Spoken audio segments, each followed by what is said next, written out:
All right, this is for AP Lit, Thursday, November 19th.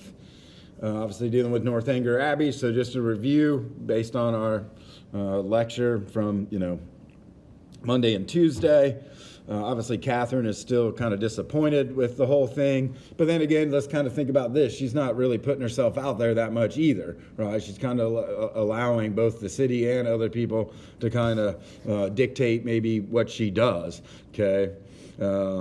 Bath, like I said, so yeah, Bath continues to be kind of boring. Again, it could just be Catherine's interaction with it herself, or, Austin kind of, again, reiterating that, this going through this journey is a lot tougher than you think just because of the boredom.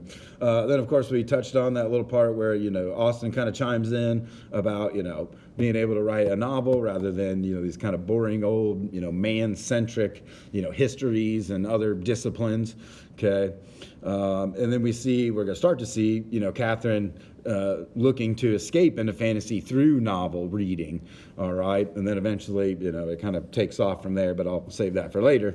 And then at the very, very end of that chapter, we saw, them not wanting to chase after boys, but wanting to chase after boys, right? So we see a little bit of irony in a lot of these situations, okay? And again, what is Austin trying to argue through that? Okay, so again, your essay, this one essay that we're going to do here for this first third of the book is kind of wide open. What's something you're seeing over and over again? What's something you want to discuss?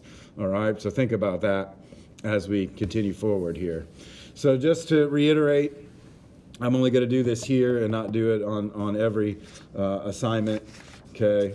Remember our foci, our AP Lit foci, our character detail, perspective, and motivation, but also character changed and unchanged. I don't know that we're really ready for that yet, but I did include that here. Obviously, setting, we're still in the same one, so it could be something that you discuss, okay? Whether it's, at the pump room or other places that they are. What are you seeing? Events and plot, right? So, so-and-so shows up or so-and-so goes and does this. How does that affect things kind of overall? And again, we'll start to see more of that pop up here as we continue reading. One thing I definitely want you to think about is conflict. So not only between people or maybe between persons and our main character, but also you could explore conflict between our main character Catherine and society, right? Because again, being this young girl in this new situation, she's kind of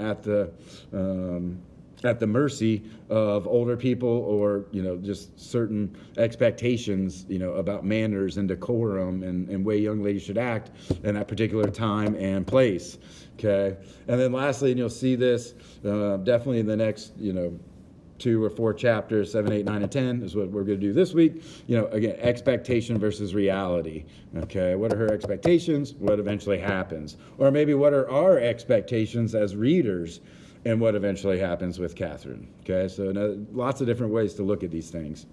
All right, so what I need you to look for in 7 and 8, we're going to get introduced to John Thorpe, who of course is Isabella's brother, who is friends with Catherine's brother. Isn't that convenient? That could be something that you talk about, okay, and that could fall under events and or plot.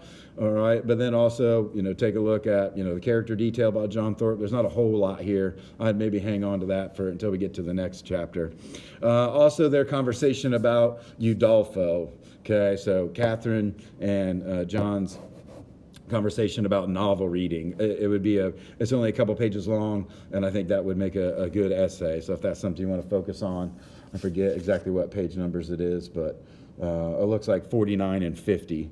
Okay, so take a look at that. What is Austin trying to argue through the conversation with those people? All right, because our essay for this novel is going to be a little different than what we have been doing. In the past, we've been showing how certain foci are working. Here, it's a little bit different. Why is this happening? Okay, so what's the point of Austin doing this? So try your best. Again, we're kind of, switching over a little bit here to something a little bit different. And then also in chapter 8, what's Isabella's motivation for acting the way she does?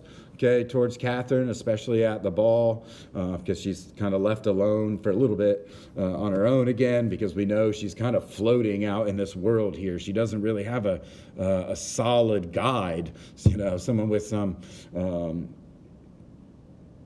experience or some attention span. Both Mrs. Allen and Isabella are a little flighty. Okay, so take a look at that.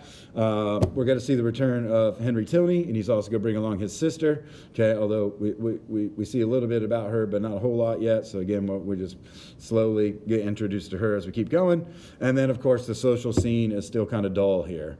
Okay, so again, what is Austen trying to argue?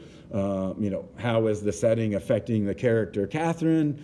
I'm going to leave that up to you. Okay, so your assignment is just to read 7 and 8. Continue kind of highlighting things, taking notes. Hopefully, you can see the things that I've pointed out here, and looking for things to write about. All right. So tomorrow, just looking forward, I'll do a little review of 7 and 8, and then I'll tell you what to look for in 9 and 10. Okay. Later.